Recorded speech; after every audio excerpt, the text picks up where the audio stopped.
Doctor Agarwal गौर से अनिका के handbag को देखते हैं, जिसमें एरोप्लेन की लगेज टैग लगी होती है, जिस पर नाम लिखा होता है डॉक्टर अमृता। वो नाम पढ़कर वो चौंक जाता है। अभी वो कुछ कहता, तभी ज्योति बुआ के वार्ड से जोर से रोने की आवाज आती है। डॉक्टर! मम्मी कुछ नहीं होगा। अनिका जल्दी से वार्ड की तरफ भागने लगती है। ज्योति बुआ की हालत बहुत गंभीर हो चुकी थी। मम्मी क्या हो रहा है? मम्मी! डॉक्टर! मम्मी कुछ नहीं होगा। डॉक्टर! मम्मी दीदी देखो ना मम्मी को क्या हो रहा है। मम्मी तुम एक काम करो, तुम डॉक्टर को जल्दी से बुलाओ। टेंशन मत लो, कुछ नहीं होगा। तभी ज्योति बुआ बहुत तकलीफ भरी आवाज में कहती हैं, मेरा जाने का समय आ गया है।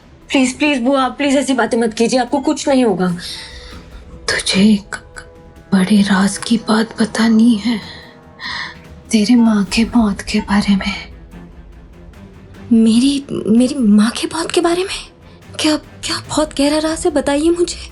तुम्हारे माँ की मौत असल में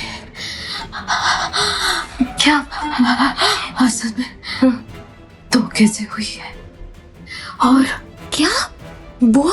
और उसका एक बुआ जी बताइए, क्या उसका एक क्या बुआ जी? प्लीज बताइए मुझे। बुआ जी प्लीज आप सांस लेते रहिए। बुआ जी प्लीज सांस लेते। रिलैक्स बुआ जी, रिलैक्स। आराम से। ज्योति बुआ कहते कहते रुक जाती हैं और अचानक बेहोश हो जाती हैं। अनिका की बात सुनकर हैरत में पड़ जाती हैं। मेरी माँ की मौत धोखे से हुई थी? बुआ के आगे कुछ कह रही थी। दीदी मम्मी को बचा लो ना प्लीज। बुआ को कुछ भी नहीं होगा प्रीति, कुछ भी नहीं होगा। मैं डॉक्टर से जाके बात कर रही हूँ, कुछ नहीं होगा। मैंने अभी चेक कर लिया, वो बिल्कुल ठीक है। मैं डॉक्टर से जाके बात करती हूँ। मम्मी को बचा लो। डॉक्टर अग्रवाल को अनिका पर शक हो चुका था कि वो डॉक्टर अमृता है, लेकिन उसे कामिनी की भी बात याद आती है कि उसने डॉक्टर अमृता से बात की है। वो कामिनी को कॉल करता है। कामिनी, तुमसे एक अर्जेंट बात करनी है। यस डॉक्टर, प्लीज बताइए, क्या पूछना था? क्या तुम यकीन के साथ कह सकती हो कि डॉक्टर अमृता से तुम्हारी बात हुई है? कामिनी को लगा कि अब उसका झूठ पकड़ा गया, फिर भी वो कॉन्फिडेंस से कहती है, यस डॉक्टर, मैं सच कह रही हूँ। मैंने खुद उनसे बातचीत की है। वो आज पक्का हॉस्पिटल आ रही हैं। क्यों, क्या हुआ?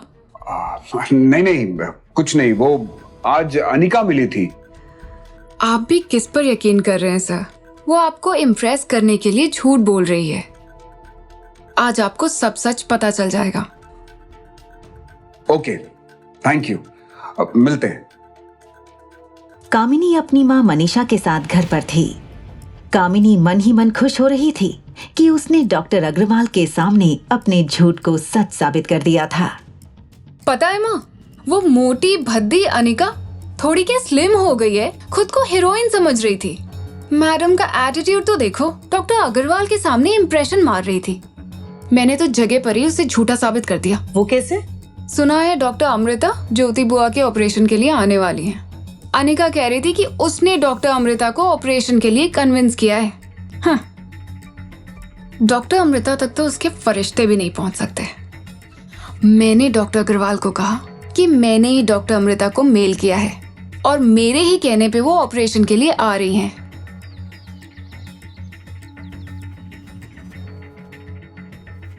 Doctor Amrita? Yes. Doctor Amrita, ये कामिनी है। इन्होंने मेल करके आपको यहाँ बुलाया है। ये ऑपरेशन में असिस्ट भी करेंगे। Okay doctor. मैम, अब आप जब फ्री हैं तो क्या आप थोड़ी देर अपना मास्क हटाकर मेरे साथ सेल्फी ले सकती हैं?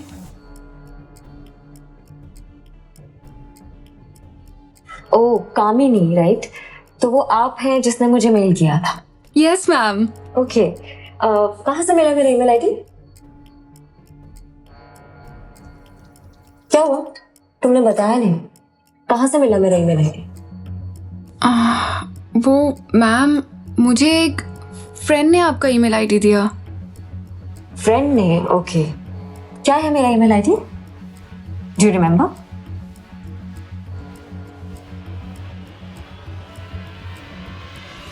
Doctor Amrita, anything I need to know about this?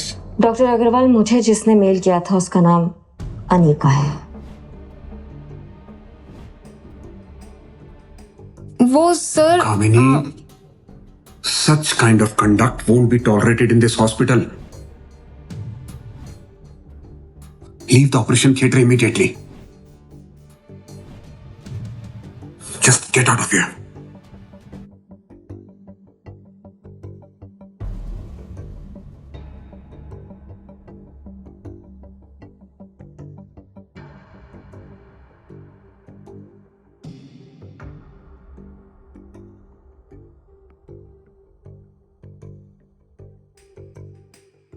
I knew it. I knew it कि अनिका सही कह रही थी। Somehow मुझे उसकी बात पर भरोसा करना चाहिए था।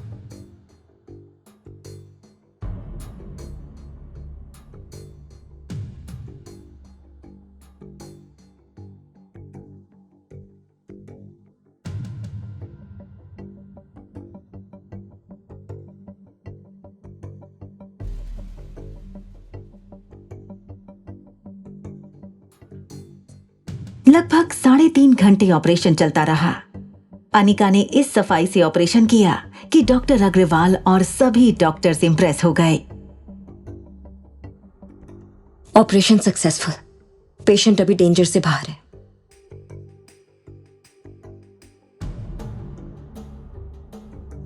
डॉक्टर अमृता, अगर आपके पास समय है तो हम साथ में चाय पी सकते हैं? डॉक्टर, मुझे अभी अर्जेंटली कहीं जाना है। मेरी एक अपॉइंटमेंट है, तो फिर कभी। श्योर।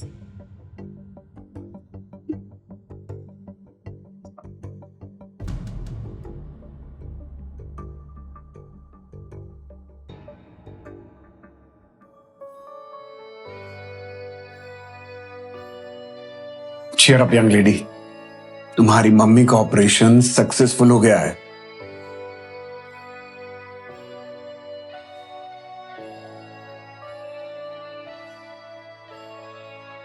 अनिका ऑपरेटिंग रूम से बाहर आई तो उसने देखा रोहित डॉक्टर अमृता का इंतजार कर रहा था। मौका देखकर अनिका बगल वाली कैबिन में जल्दी से चली गई।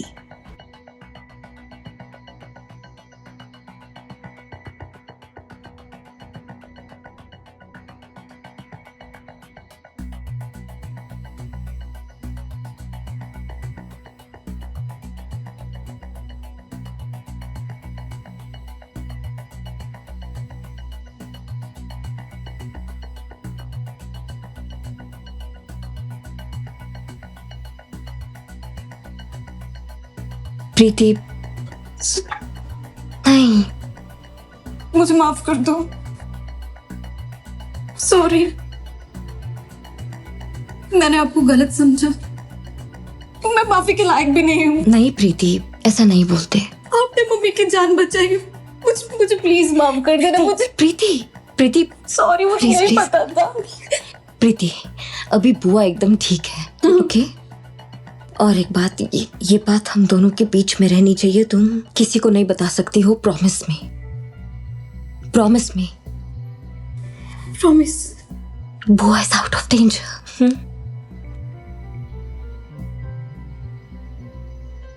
Thank you. I have to go. मैं जाती हूँ। वो आपको जान से मारना चाहते हैं मैम। आप पर कभी भी हमला हो सकता है। मैं जानती हूँ राजलक्ष्मी, वो कौन लोग हैं जो मुझे मारना चाहते हैं। अनिका मैम, आपको बिना किसी को बताए खामोशी से मनाली में रहना होगा। कुछ अनजाने लोग आपके ऑफिस तक आ चुके हैं। पर तुम फिक्र मत करो, कोई मुझे छू भी नहीं पाएगा। अनिका 6 सालों के बाद मनाली सिर्फ अपनी बुआ से मिलने आई थी, जो जिंदगी के आखिरी मोड़ पर थी।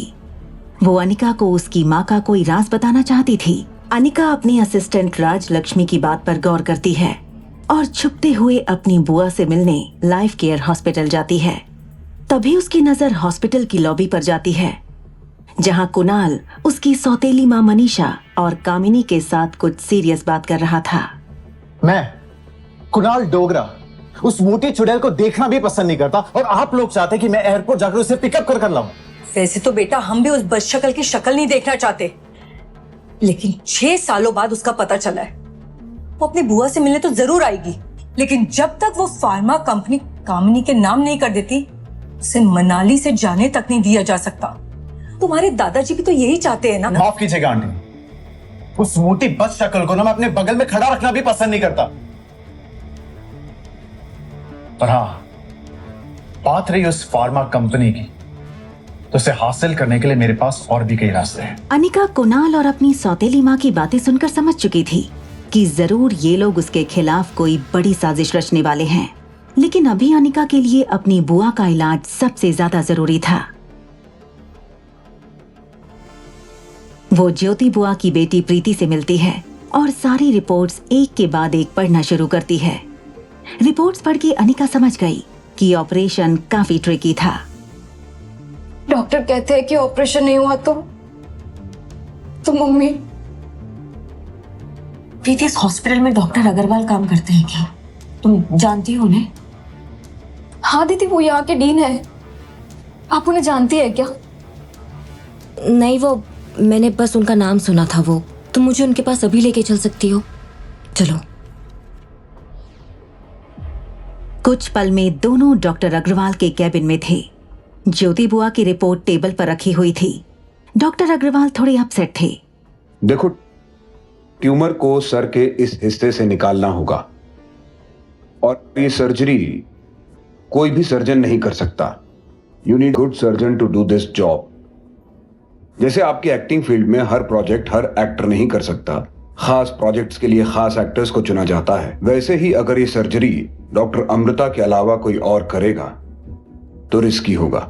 डॉक्टर अग्रवाल को ये नहीं पता था कि वो जिस लड़की को एक एक्ट्रेस समझकर बात कर रहे थे वही famous neuro surgeon doctor Amrita थी। Doctor, can I try? I am sorry young lady, can you please come again? तभी कैबिन का दरवाजा खोलकर कामिनी और अनिका की सौतेली माँ मनीषा गुलेरिया अंदर आईं। मनीषा ने अनिका को देखते ही डांट दिया। तुम्हें कितनी बार बोला है हमारे मामले में दखल मत दिया करो। तुम्हें डॉक्टर साहब से ज्यादा समझ है क्या? नहीं नहीं, कोई बात नहीं, घर के लोगों को फिक्र तो होती है, नो प्रॉब्लम। वैसे आप फिल्म्स में काम करती हैं या टेलीविजन पर? सर, ये कोई एक्ट्रेस नहीं है, ये तो एक स्कूल ड्रॉप आउट है। 6 साल पहले मनाली छोड़कर भाग गई थी। क्या करती बेचारी, शादी के पहले दिन वो प्रेग्नेंट हो गई थी। और इतना ही नहीं, इसकी तो एक नाजायज औलाद भी है। अब आप बताइए सर, इतने कर्मकांड करने के बाद कोई एक जगह कैसे रह सकता है? पर जैसी भी है, मेरी तो बहन ही है। डॉक्टर अग्रवाल अनिका को गौर से देखने लगे। उन्हें यकीन ही नहीं हो रहा था मासूम आंखों वाली लड़की की सच्चाई ये थी। बेहद शर्मिंदा होकर अनिका कैबिन से बाहर निकल गई। हॉस्पिटल की कॉरिडोर में पहुंचकर अनिका ने पर्स से अपना काला चश्मा निकाल कर पहन लिया। कामिनी, मनीषा और प्रीति उसके पीछे आईं। ऐसा काम करती क्यों जो मुंह छुपाना पड़े? तुमसे ज्यादा बदनामी तो हमारी होती है। आखिरकार नाम तो हमारा ही जुड़ा ना तेरे साथ। देखो प्रीति, हमसे मिलकर ज्योति की जान बचा सकते हैं। अगर अनिका वो फार्मा फैक्ट्री अपनी बहन कामिनी के नाम कर दे तो। प्रीति बड़ी उम्मीद से अनिका की तरफ देखने लगी। उसे यकीन था कि ज्योति बुआ की जान बचाने के लिए अनिका फैक्ट्री कामिनी के नाम कर देगी। प्रीति अनिका के पास आई। दीदी प्लीज कंपनी दे दो ना, प्लीज मम्मी की जान बचा लो। मैं चाहता हूँ पैर पड़ती हूँ ना दीदी। दीदी प्लीज प्लीज प्लीज मम्मी की जान बचा लो ना दीदी, प्लीज दीदी। दीदी प्लीज, दीदी प्लीज मम्मी की जान बचा लो दीदी।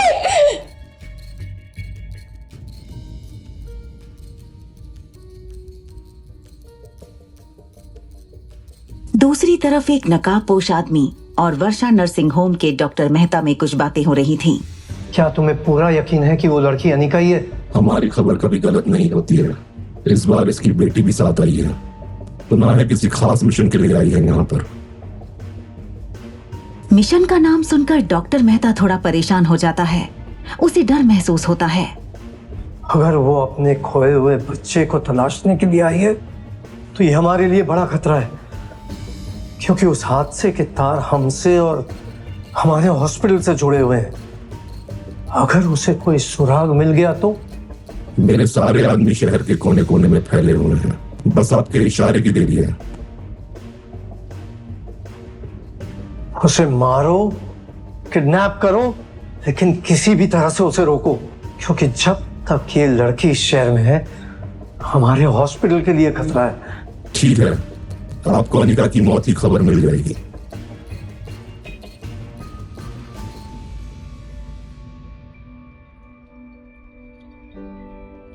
वहीं रोहित मारवा एक मीटिंग में था कि उसे सैम का फोन आया।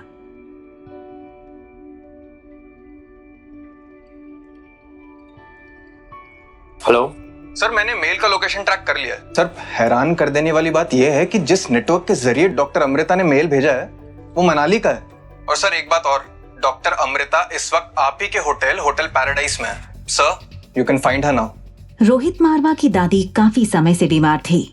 डॉक्टर अमृता से अपॉइंटमेंट लेने की काफी नाकाम कोशिशें कर चुका था रोहित। अब उसके पास मौका था डॉक्टर अमृता से फेस टू फेस मिलने का।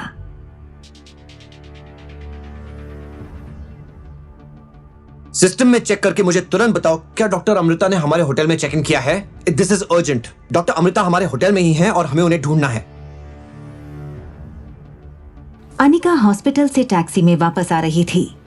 उसके मन में सिर्फ एक ही बात चल रही थी, ज्योति बुआ का ऑपरेशन जल्द से जल्द करना होगा। उसके लिए उसने डॉक्टर अग्रवाल का कार्ड निकाला और उनके पर्सनल नंबर पर फोन लगाया। अब डॉक्टर अग्रवाल, आप ज्योति बुआ के ऑपरेशन की तैयारी कीजिए। डॉक्टर अमृता कल उन्हें ऑपरेट करने आएंगी। ये बात सुनकर डॉक्टर अग्रवाल थोड़े हैरान हो गए। उन्हें लगा कि शायद ज्योति बुआ के इलाज के लिए परेशान होकर अनिका ओवर कॉन्फिडेंस में ये बात कह रही है। डॉक्टर अग्रवाल ने अनिका को समझाया, अनिका, मैं तुम्हारे इमोशन समझ सकता हूँ, लेकिन डॉक्टर अमृता इंडिया की नहीं, दुनिया की बेस्ट न्यूरोसर्जन्स में से एक है। उनका अपॉइंटमेंट मिलना इतना आसान नहीं है। देखो, मैं खुद एक डॉक्टर हूँ। मैं कितनी बार कोशिश कर चुका हूँ कि वो यहाँ आकर हमारे हॉस्पिटल में एक सर्जरी परफॉर्म करें, लेकिन इतने सालों में आज तक मैं उन्हें यहाँ बुला नहीं पाया। डॉक्टर अग्रवाल, डोंट वरी, मैं उन्हें मेल कर दूंगी। I am sure she will understand. Okay. Operation theatre के बाहर सन्नाटा छाया हुआ था। प्रीति अपनी माँ के जीने की सारी उम्मीदें खो चुकी थी। अनिका पर उसे बहुत यकीन था, लेकिन उसके मना करने पर वो पूरी तरह टूट गई थी।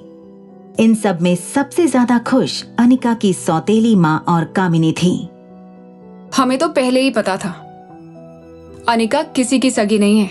तुम्हारी आंखें आज खुली हैं। मैं और मेरी माँ ने कितना सहा है ये सिर्फ हम ही जानते हैं। तुम और ज्योति बुआ उस पर आंख बंद करके भरोसा करते हो, पर उसकी असलियत क्या थी ये सिर्फ हम ही जानते थे। और तुम लोग मेरी माँ को सौतेली समझकर कोसते रहे।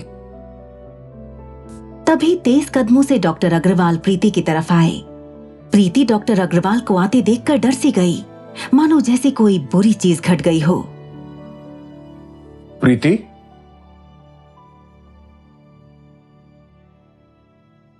प्रीति, तुम्हारे लिए खुशखबरी है। डॉक्टर अमृता तुम्हारी मम्मी का ऑपरेशन करने के लिए मान गई है। वो कल मिसेस गिल का ऑपरेशन करेंगी। उनका कंफर्मेशन मेल भी आ गया है। प्रीति ये बात सुनकर बेहद खुश हो गई। उसकी आंखों के आंसू चेहरे की मुस्कान में बदल गए। कामिनी और मनीषा एक दूसरे को देखने लगे। उन्हें यकीन नहीं हो रहा था कि आखिर डॉक्टर अमृता ज्योति बुआ का ऑपरेशन करने के लिए मान कैसे गई। अभी अभी मुझे अनिका का कॉल आया था, शायद उसी की वजह से ये पॉसिबल हो पाया है। अरे सर, आप ये किसकी बातों पर यकीन कर रहे हो? वो कैसे डॉक्टर अमृता तक पहुंच सकती है? उसके पास तो कोई रिपोर्ट्स तक नहीं है और ना ही उसे कोई इंटरेस्ट है ऑपरेशन में।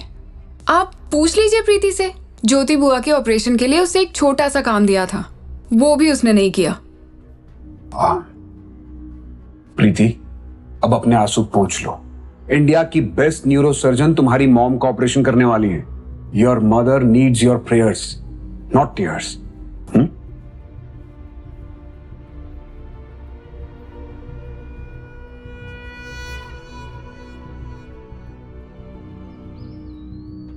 उधर लिफ्ट से निकलते हुए रोहित रिसेप्शन की तरफ गया।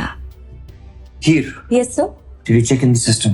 डॉक्टर अमृता यहाँ है कि नहीं है? Sir doctor Amrita is not our guest. Doctor Amrita नाम के किसी गेस्ट ने चेक इन ही नहीं किया। How is it possible? मुझे इंफॉर्मेशन मिली है कि वो हमारे ही होटल में है and it's really urgent. Please check it again. Sir नहीं है। सर हो सकता है डॉक्टर अमृता हमारे यहाँ रुकी ना हो। सर मगर ये भी हो सकता है कि वो हमारे कॉफी शॉप में या रेस्टोरेंट में खाना खाने या कॉफी पीने आई हो। Quite possible. ये सुनते ही रोहित कॉफी शॉप की ओर मुड़ गया। कॉफी शॉप में बैठे सारी गेस्ट को देखने लगा, मगर रोहित की परेशानी ये थी कि ना तो उसने कभी डॉक्टर अमृता को देखा था, ना ही इंटरनेट पर डॉक्टर अमृता की कोई फोटोग्राफ मौजूद थी। तभी रोहित के मोबाइल पर डॉक्टर अग्रवाल का नाम दिखाई देता है। डॉक्टर अग्रवाल रोहित के बेटे आर्यन का ट्रीटमेंट कर रहे हैं। वैसे तो रोहित उनके हॉस्पिटल का मालिक भी था। डॉक्टर अग्रवाल रोहित से कहता है, रोहित कैसे हो? आर्यन कैसा है? All well, doctor Agarwal. बस हर वक्त आर्यन की फिक्र लगी रहती है। जितना हो सके उसे खुश रखो। Make observations and note down. We will do the best we can for Aryan. Actually मैंने तुम्हें इसलिए फोन किया था कि कल डॉक्टर अमृता हमारे हॉस्पिटल में एक सर्जरी करने जा रही हैं। I thought you would like to meet her. Doctor Amrita का नाम सुनकर रोहित चौंक जाता है।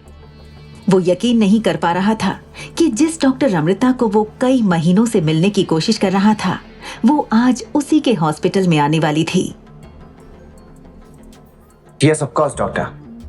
Just make sure कि Aryan gets some time with her. Of course मैं जानता हूं तुम्हारे लिए कितना इंपॉर्टेंट है। तुम ठीक 5 बजे हॉस्पिटल आ जाना। मुझे पूरा भरोसा है कि वो तुमसे जरूर मिलेंगी। Right, doctor.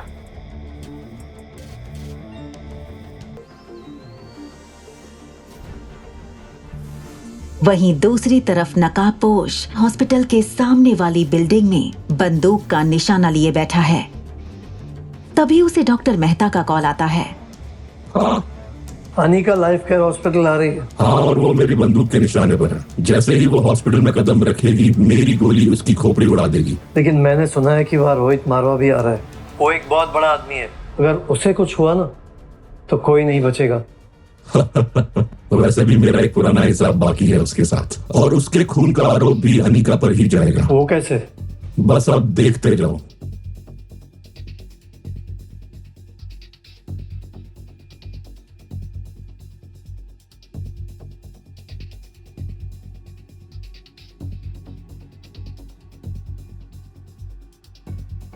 उधर हॉस्पिटल में डॉक्टर अग्रवाल बेचैनी से डॉक्टर अमृता का इंतजार कर रहे थे। रोहित मारवा भी हॉस्पिटल पहुंच चुका था और डॉक्टर अमृता का इंतजार करते हुए वक्त देख रहा था। तभी कॉरिडोर में किसी के चलने की आवाज आती है। सामने अनिका थी।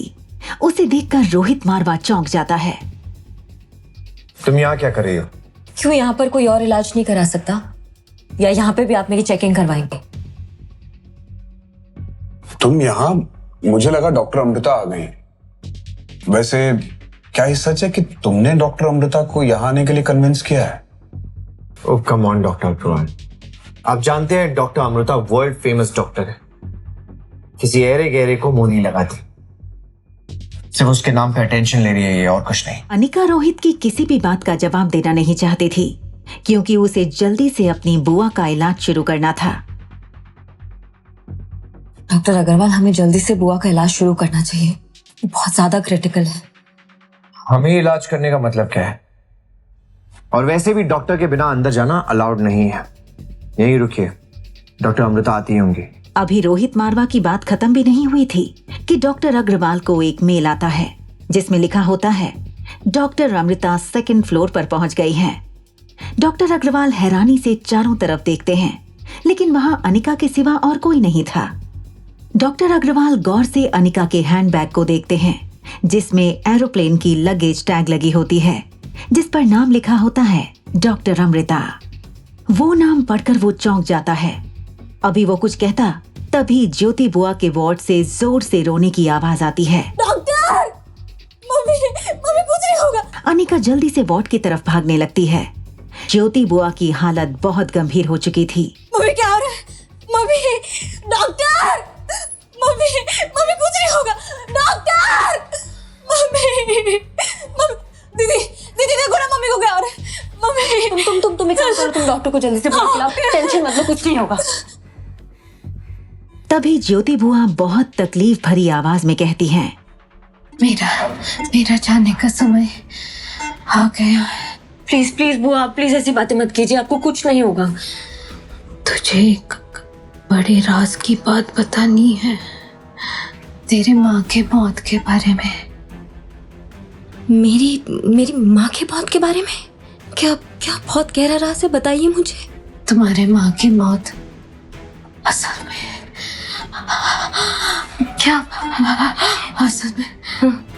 धोखे से हुई है। और क्या बुआ?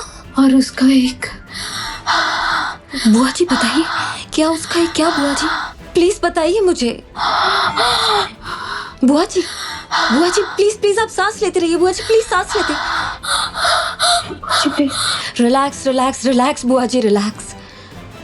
आराम से आराम से आराम से। ज्योति बुआ कहते कहते रुक जाती हैं और अचानक बेहोश हो जाती हैं। अनिका की बात सुनकर हैरत में पड़ जाती हैं। मेरी माँ की मौत धोखे से हुई थी? बुआ के आगे कुछ कह रही थी। दीदी मम्मी को बचा लो ना प्लीज। बुआ को कुछ भी नहीं होगा प्रीति, कुछ भी नहीं होगा। मैं डॉक्टर से जाके बात कर रही हूँ, कुछ नहीं होगा। मैंने अभी चेक कर लिया, वो बिल्कुल ठीक है। मैं डॉक्टर से जाके बात करती हूँ। मम्मी को बचा लो। डॉक्टर अग्रवाल को अनिका पर शक हो चुका था कि वो डॉक्टर अमृता है, लेकिन उसे कामिनी की भी बात याद आती है कि उसने डॉक्टर अमृता से बात की है। वो कामिनी को कॉल करता है। कामिनी, तुमसे एक अर्जेंट बात करनी है। यस डॉक्टर, प्लीज बताइए, क्या पूछना था? क्या तुम यकीन के साथ कह सकती हो कि डॉक्टर अमृता से तुम्हारी बात हुई है? कामिनी को लगा कि अब उसका झूठ पकड़ा गया, फिर भी वो कॉन्फिडेंस से कहती है, यस डॉक्टर, मैं सच कह रही हूँ। मैंने खुद उनसे बातचीत की है। वो आज पक्का हॉस्पिटल आ रही हैं। क्यों, क्या हुआ? नहीं, कुछ नहीं। वो आज अनिका मिली थी। आप भी किस पर यकीन कर रहे हैं सर? वो आपको इम्प्रेस करने के लिए झूठ बोल रही है। आज आपको सब सच पता चल जाएगा। Okay, thank you. अब मिलते हैं। कामिनी अपनी माँ मनीषा के साथ घर पर थी। कामिनी मन ही मन खुश हो रही थी कि उसने डॉक्टर अग्रवाल के सामने अपने झूठ को सच साबित कर दिया था। पता है माँ, वो मोटी भद्दी अनिका थोड़ी क्या स्लिम हो गई है, खुद को हीरोइन समझ रही थी। मैडम का एटीट्यूड तो देखो, डॉक्टर अग्रवाल के सामने इम्प्रेशन मार रही थी। मैंने तो जगह पर ही उसे झूठा साबित कर दिया। वो कैसे? सुना है डॉक्टर अमृता ज्योति बुआ के ऑपरेशन के लिए आने वाली है। अनिका कह रही थी कि उसने डॉक्टर अमृता को ऑपरेशन के लिए कन्विंस किया है। हाँ, डॉक्टर अमृता तक तो उसके फरिश्ते भी नहीं पहुंच सकते। मैंने डॉक्टर अग्रवाल को कहा कि मैंने ही डॉक्टर अमृता को मेल किया है और मेरे ही कहने पे वो ऑपरेशन के लिए आ रही हैं।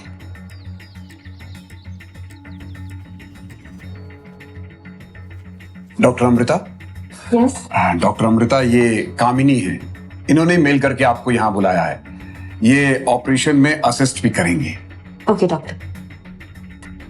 मैम, अब आप जब फ्री हैं तो क्या आप थोड़ी देर अपना मास्क हटाकर मेरे साथ सेल्फी ले सकती हैं?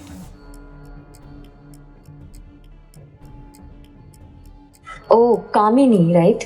तो वो आप हैं जिसने मुझे मेल किया था? Yes ma'am. ओके, कहाँ से मिला मेरा ईमेल आईडी? क्या हुआ, तुमने बताया नहीं? कहाँ से मिला मेरा ईमेल आईडी? वो मैम, मुझे एक फ्रेंड ने आपका ईमेल आईडी दिया। फ्रेंड ने? ओके, क्या है मेरा email ID? Do you remember?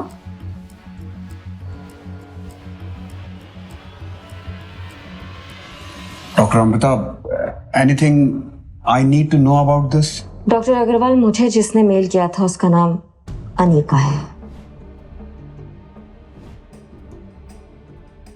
वो sir, Kamini, such kind of conduct won't be tolerated in this hospital. Leave the operation theater immediately. Just get out of here.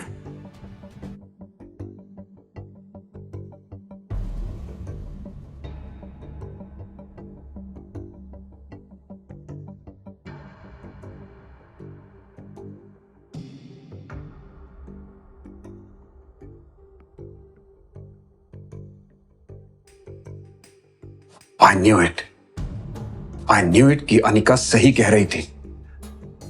Somehow मुझे उसकी बात पर भरोसा करना चाहिए था।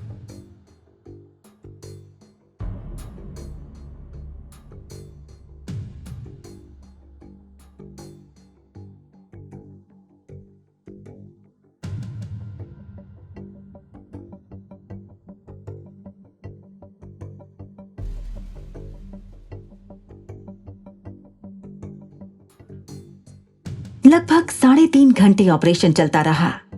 अनिका ने इस सफाई से ऑपरेशन किया कि डॉक्टर अग्रवाल और सभी डॉक्टर्स इंप्रेस हो गए। Operation successful. पेशेंट अभी डेंजर से बाहर है।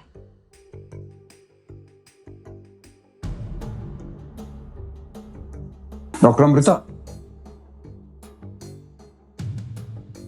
अगर आपके पास समय है तो हम साथ में चाय पी सकते हैं? डॉक्टर, मुझे अभी अर्जेंटली कहीं जाना है। मेरी एक अपॉइंटमेंट है, तो फिर कभी। श्योर।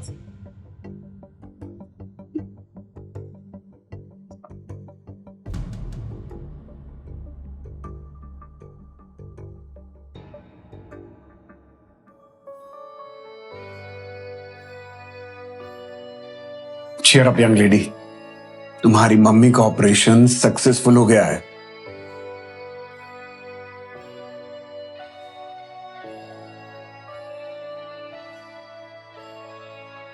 अनिका ऑपरेटिंग रूम से बाहर आई तो उसने देखा रोहित डॉक्टर अमृता का इंतजार कर रहा था। मौका देखकर अनिका बगल वाली कैबिन में जल्दी से चली गई।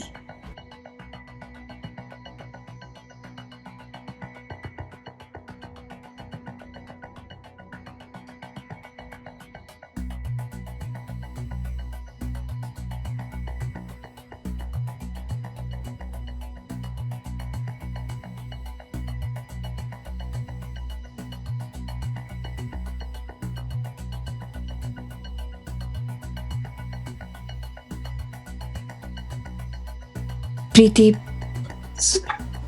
नहीं, मुझे माफ कर दो। सॉरी, मैंने आपको गलत समझा। मैं माफी के लायक भी नहीं हूँ। नहीं प्रीति, ऐसा नहीं बोलते। आपने मम्मी की जान बचाई। मुझे प्लीज माफ कर देना। मुझे प्रीति सॉरी, मुझे नहीं पता था। प्रीति, अभी बुआ एकदम ठीक है। ओके? और एक बात, ये बात हम दोनों के बीच में रहनी चाहिए। तुम किसी को नहीं बता सकती हो। Promise me. Promise me. Promise. बुआ is out of danger.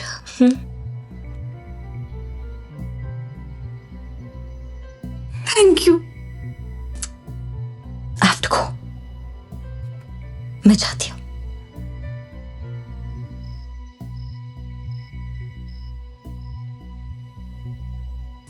Operation की वजह से वो बहुत थक चुकी थी, इसलिए आज उसे जल्दी नींद आ गई थी।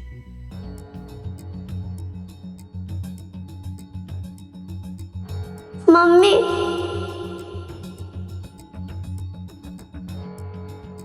मेरे कातिल हो। मम्मी, तुमने ही मेरा खून किया है। मेरे कातिल हो। तुमने ही मेरा खून किया है।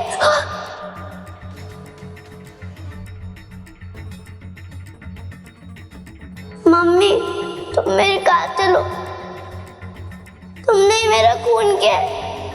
6 साल की बात हुई, तुम्हें मेरी कोई खबर नहीं है। नहीं बेटा, नहीं। तुम खुद गर्ज हो। सब सही कहता हूँ। तुम्हारी गलती की वजह से मेरा जन्म हुआ है। नहीं बेटा। और अब तुम मुझे खो के आराम की जिंदगी जी रही हो। बिल्कुल भी नहीं बेटा, प्लीज। मैंने तुम्हारा खून नहीं किया है। मुझे तो पता ही नहीं चला था कि मैं कब प्रेग्नेंट हो गई थी। यकीन करो बेटा, सच में मैं तो रोज तुम्हें तलाशती हूँ। शेर मम्मी शेर, शेर मम्मी शेर, बेटा शेर मम्मी शेर। प्लीज प्लीज एक बात सुन लो मेरी। प्लीज एक बात सुन लो। No, don't go.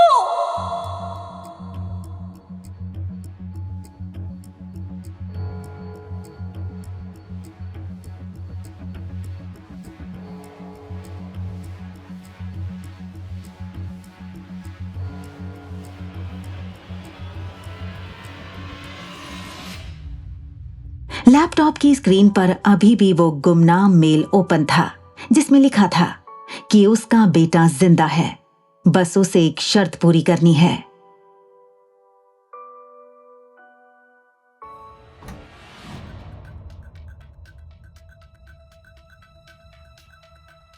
Excuse me, मुझे मिस्टर मारवा से अभी इसी वक्त मिलना है। मैडम, आपके पास रोहित सर से मिलने की अपॉइंटमेंट है? अगर अपॉइंटमेंट है भी तो आप कैंसिल कर दीजिए, क्योंकि रोहित सर आज किसी से नहीं मिलना चाहते।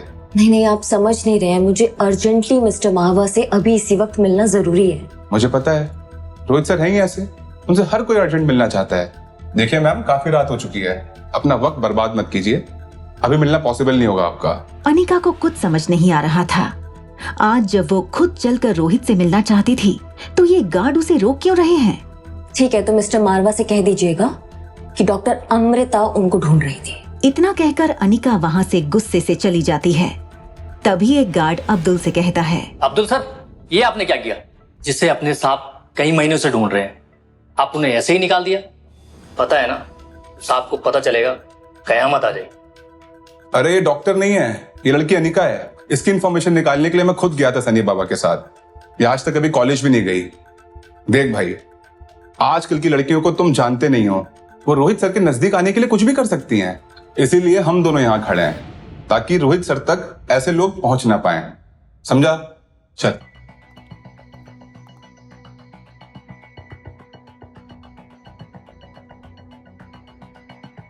अजीब घमंडी आदमी है।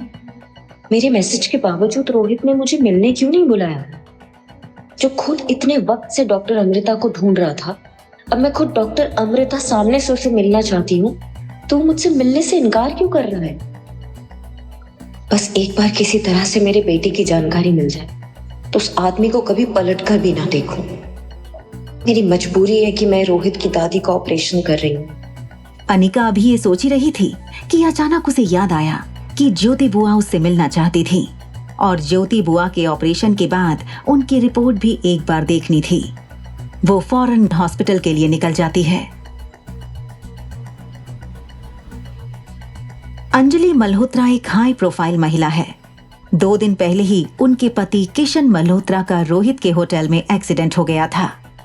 अनिका की कोशिश की वजह से उनकी जान बची थी। तभी से अंजलि आंटी को अनिका की तलाश थी। वो उसी ख्याल में हॉस्पिटल के बेंच में बैठी सोच रही थी। सामने से रोहित मारवा उनसे मिलने हॉस्पिटल आया था। मल्होत्रा, सब ठीक? मुझे पता चला आपको कोई जानकारी चाहिए थी। रोहित, मैं उस लड़की को ढूंढ रही हूँ जिसने मेरे हस्बैंड की जान बचाई। जी जरूर, आप चिंता ना करें, मैं अभी पता कर लेता। दूसरी तरफ अनिका भी हॉस्पिटल में आ चुकी थी। तभी हॉस्पिटल के किसी कोने में एक बच्चे का साया दिखाई देता है। शेर मम्मी शेर, शेर मम्मी शेर, शेर मम्मी शेर, शेर मम्मी शेर। कहाँ जा रहे हैं मैडम? अंदर नहीं आ सकती आप।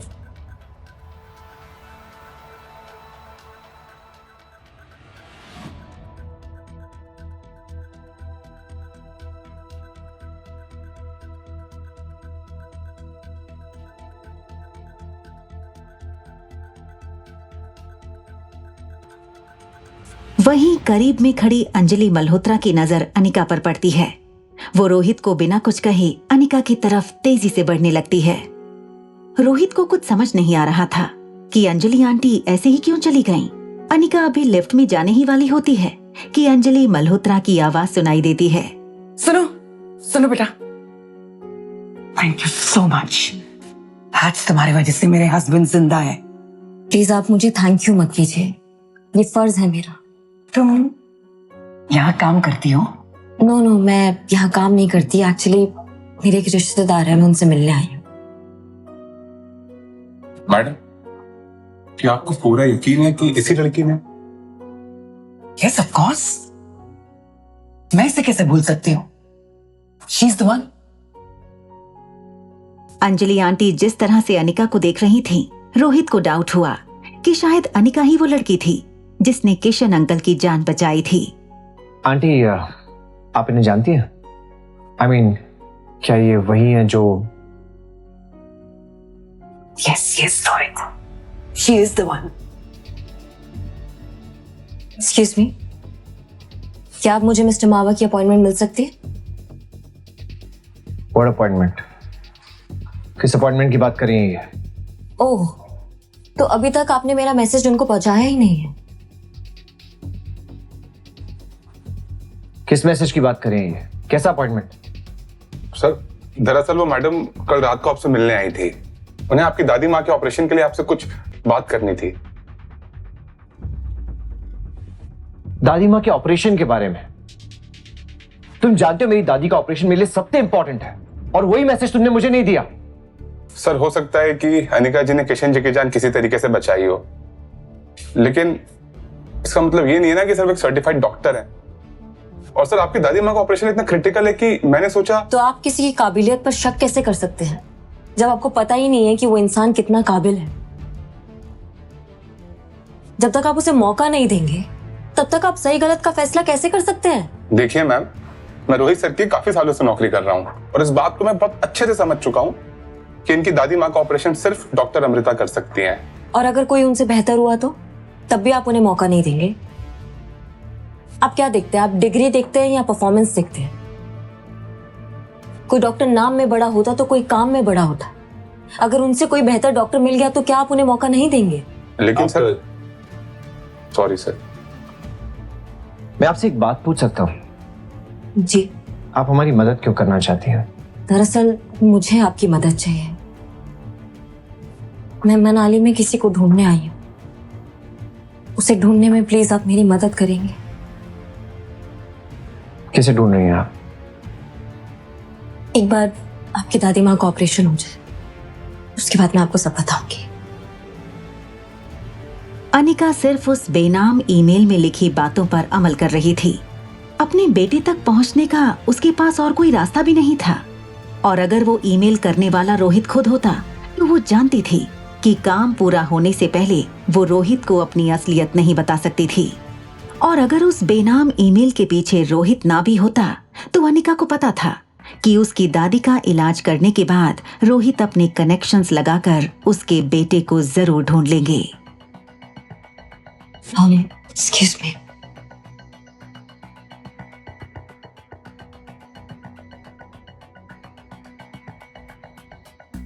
Aunty okay? No nothing. न जाने क्यों इस लड़की को देखकर ऐसा लगा कि मैं इसे बहुत पहले से जानती हूँ, जैसे मैंने इसको कहीं देखा है। हाँ आंटी, आपने कहा था आपने इसे होटल में देखा था। सो नहीं नहीं, नॉट लाइक दैट। ऐसा लग रहा है कि जैसे मैं बहुत पहले से इसे जानती हूँ। खैर, मैं गलत भी हो सकती हूँ। आई मीन, मैं कुछ ज्यादा ही सोच रही हूँ। Forget it. चले?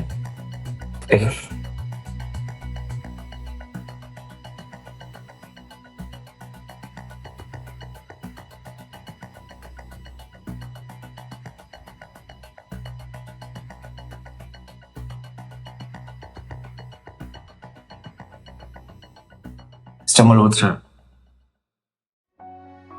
कैसे हैं? रोहित बेटा, तुम क्यों इतनी तकलीफ उठा रहे हो? I am absolutely fit and fine. Don't worry about me. कैसी बातें कर रहे हैं आप? You're like family to us, and it's our duty. ये सारी फॉर्मेलिटीज छोड़िए, ये बताइए यहाँ कैसे आना हुआ? हम यहाँ मेरी बड़ी बहन को ढूंढने आए थे। 25 साल के बाद उसकी कोई खबर मिली मुझे। उसने यहीं एक लड़के के साथ शादी कर ली थी। उसका सरनेम गुलेरिया है। लेकिन मुझे पता चला कि 2 साल बाद एक बच्ची को जन्म देकर मेरी बड़ी बहन हम सबको हमेशा के लिए छोड़कर चली गई। भले वो आज हमारे साथ नहीं है, लेकिन हमें उनकी बेटी को ढूंढना होगा। पता नहीं उस बच्ची के साथ क्या हुआ होगा। हाँ, तुम ठीक कह रही हो। अब तो एक ही इच्छा है कि मेरी बहन की बेटी हमें मिल जाए और हम इसे साथ ले जाए और उसकी देखभाल करें, ठीक वैसे जैसे उसकी माँ हमारी देखभाल करती थी हमारे बचपन में। रोहित बेटा, जरा मेरा बैग तो देना।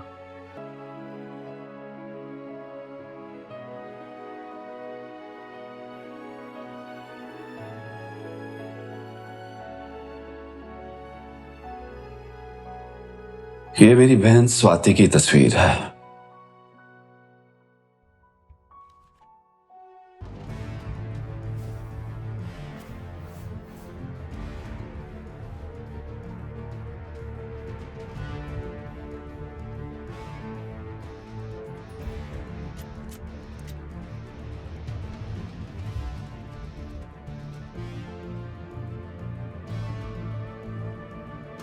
रोहित बेटा, जो कॉरिडोर में वो लड़की मिली थी हमें, जिसने अंकल की सर्जरी की थी, वो तुम्हारे होटल में रहती है ना?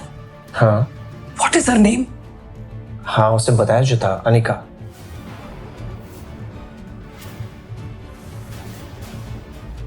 वो मुझे पता है, लेकिन मुझे उसका पूरा नाम नहीं पता। हाँ, वो उसका पूरा नाम अनिका गुलेरिया है। तो क्या अनिका मेरी भांजी है, जिस लड़की ने मेरी जान बचाई? ये कैसे मुमकिन है? अनिका आपकी भांजी कैसे हो सकती है? मुझे तो आभास हो चुका था कि मैंने इस लड़की को कहीं ना कहीं देखा है।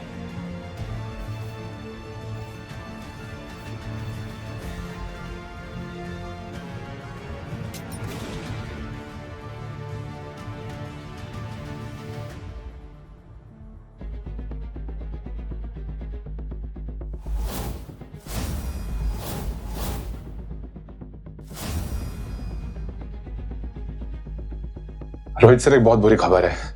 क्या हुआ? अनिका जी को दरअसल जिस बच्चे की झलक अनीका को हॉस्पिटल में दिखी थी, वो और कोई नहीं बल्कि रोहित मारवाह का बेटा आर्यन था, जिसकी शक्ल हूबहू अनीका की बेटी रिया से मिलती थी। और दोनों बच्चे एक ही होटल में अपने माँ बाप के साथ रह रहे थे और दोस्ती भी कर चुके थे। दोस्ती ही नहीं बल्कि वो तो एक दूसरे को भाई बहन मानते थे और वैसे ही एक दूसरे का ख्याल रखते थे।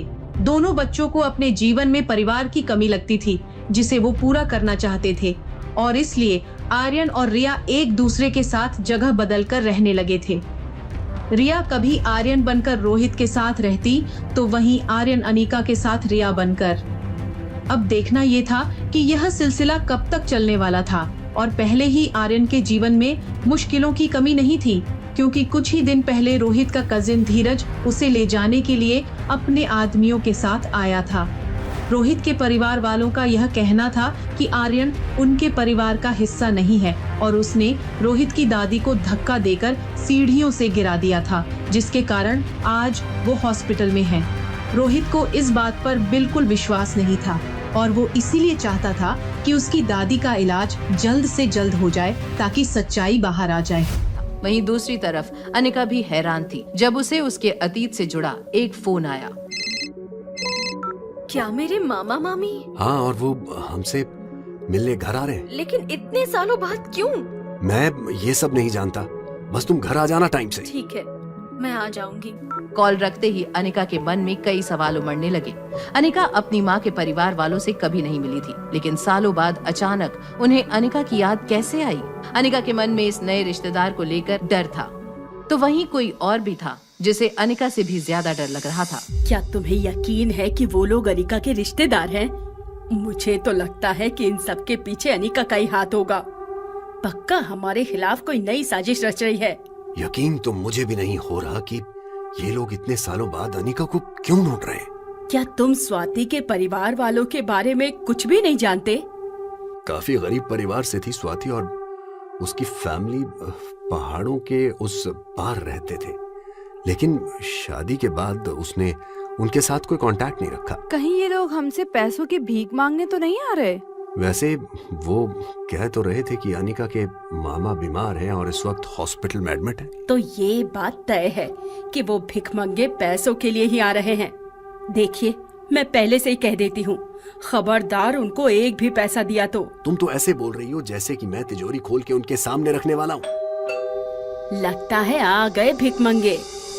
जहाँ एक तरफ अनिका के मामा मामी के स्वागत के लिए कामिनी दरवाजा खोलने के लिए आगे बढ़ी, तो वहीं दूसरी तरफ अपने स्वीट में वार्डरोब का दरवाजा खोलते हुए आर्यन रिया को दिया हुआ प्रॉमिस पूरा करने के लिए फ्रॉक ढूंढने लगा। मैंने तो उसे यहीं छुपाया था, लेकिन अब मिल क्यों नहीं रहा? क्या नहीं मिल रहा है? डैड, आप कब आए? मैं तो अभी आया, लेकिन तुम क्या ढूंढ रहे हो? वो मैंने एक ड्रेस यहाँ रखी थी, लेकिन अब मुझे मिल नहीं रही। बेटा वो ड्रेस तुम्हारे लिए नहीं है, इसलिए मैंने उसे किसी और को दे दिया जिसे उसकी जरूरत है। आप मेरी चीजों को मुझसे पूछे बिना किसी और को कैसे दे सकते हो? आप ही ने सिखाया था ना, दूसरों की चीजों को विदाउट परमिशन हाथ नहीं लगाना चाहिए। No wonder why mama hates you. तुम्हें ये सब किसने सिखाया Aryan? I hate you dad. आज मेरे दोस्त ने एक पार्टी रखी है, तुम मेरे साथ चलोगे ना? यस ऑफ कोर्स, हम सब जाएंगे। क्यों आर्यन? आर्यन के चेहरे पर कोई भी एक्साइटमेंट नहीं थी, उसे बस रिया का प्रॉमिस तोड़ने का दुख था। अनिका के मामा मामी के आने की खबर सुनते ही गुलेरिया परिवार में बेचैनी बढ़ गई। गुलेरिया फैमिली को ये विश्वास था कि अनिका के मामा मामी भीख मांगने के लिए आ रहे होंगे। तभी कामिनी ने दरवाजे के बाहर देखे बिना ही सैनिटाइजर की पूरी बोतल उधेल दी। जब उसकी नजर सैनिटाइजर में डूबी अनिका पर पड़ी। थैंक गॉड तुम थी अनिका, मुझे लगा पूरा सैनिटाइजर वेस्ट हो जाएगा। वैसे तुमने बताया नहीं कि तुम्हारे फकीर मामा मामी मनाली आए हुए हैं? अनिका ने कामिनी की बातों का जवाब देना जरूरी नहीं समझा। गुलेरिया खानदान इस बात से अनजान था कि कुछ ही समय में उन्हें एक बड़ा झटका लगने वाला था। कामिनी आगे कुछ कहने ही वाली थी कि तभी गेट से आवाज आई। क्या मिस्टर गौतम गुलेरिया यही रहते हैं? जैसे ही मनीषा और कामिनी की नजरें अंजलि पर पड़ी, उन्हें अपनी आंखों पर विश्वास नहीं हुआ। गुलेरिया खानदान की सोच से अंजलि मामी बिल्कुल अलग थी। उनकी सीरत में भी उनकी दौलत चमक रही थी। तभी अंजलि मामी ने सबकी खामोशी तोड़ते हुए अनिका से कहा, फिर से मिल गए हम। बेटा, पहली बार तुम्हें देखकर ही मुझे लग गया था कि हमारा कुछ पुराना रिश्ता है। आप यहाँ?